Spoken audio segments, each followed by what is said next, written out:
Corona के बढ़ते मामलों को लेकर कांग्रेस के सीनियर लीडर राशिद अल्वी केंद्र सरकार पर निशाना साधा है। उन्होंने कहा कि देश में बढ़ती समस्याओं की जिम्मेदार बीजेपी है।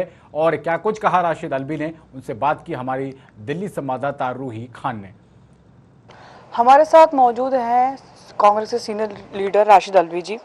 हम उनसे बात करेंगे। सर, जिस तरह देखा जा रहा है कोरोना के केसेस हर दिन बढ़ते जा रहे हैं और ऐसे में कुंभ भी हरिद्वार में हो रहा है और पूरा चुनावों का साल है, क्या भाजपा ऐसे में पूरा मैनेज कर पाएगी?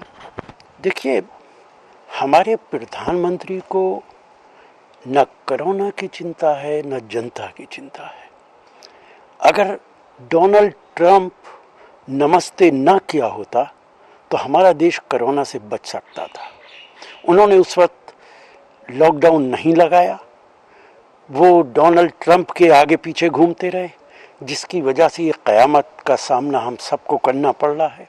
अब एक बार फिर कोरोना की क़यामत बरपा है। इतने केसेस देश के अंदर कभी नहीं हुए जितने आज हो रहे हैं, लेकिन वैक्सीनेशन बहुत कम हो रही है। सिर्फ 7 करोड़ लोगों को अभी लगा है 3 महीने के अंदर। इस हिसाब से तो कई साल चाहिए वैक्सीनेशन के लिए।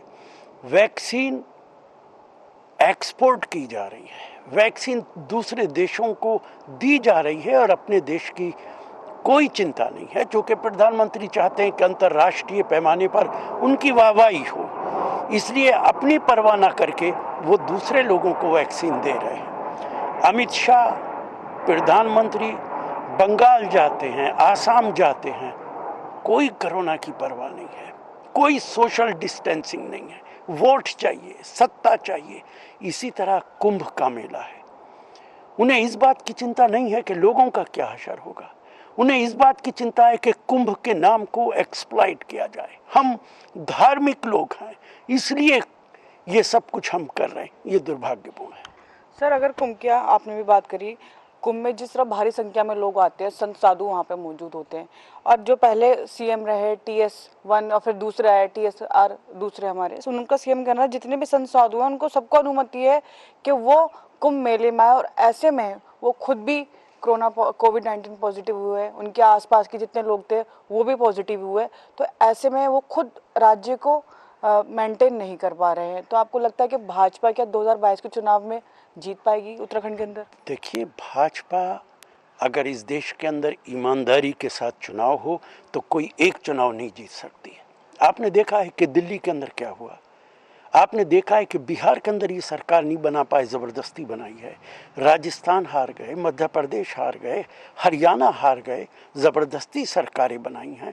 मणिपुर के अंदर, मेघालय के अंदर, गोवा के अंदर 2-2 MLA पे सरकार बना ली है। आज उन्होंने पूरे देश का लोकतंत्र ख़त्म कर दिया है। उनका हर इंस्टीट्यूशन पे कब्जा है। इलेक्शन कमीशन उनके हाथ का खिलौना बन गया है। आसाम के अंदर 48 घंटे की पाबंदी लगाता है वहाँ के एक मंत्री पे कि आप कैंपेन नहीं कर सकते, और अगले ही दिन 48 घंटे घटा के 24 घंटे कर देता है। ऐसा कभी नहीं हुआ देश के अंदर। बीजेपी ने और बीजेपी की सरकार ने देश का लोकतंत्र ख़त्म कर दिया है। इस देश के अंदर जब तक जनता सड़कों पर नहीं निकल के आएगी, हमें लोकतंत्र पे शक है कि वो बाकी रहेगा। हमारे साथ मौजूद थे कांग्रेस के सीनियर लीडर राशिद अल्वी जी। कैमरामैन आशीष के साथ रूही खान, TV 100 दिल्ली।